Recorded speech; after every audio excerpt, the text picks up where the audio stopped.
you, we are present the Little Red Hen story. I am a little red hen. I am a cat. I am a dog. I am a duck.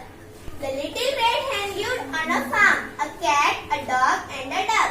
One day she found a few grains of wheat. Who will sow the wheat?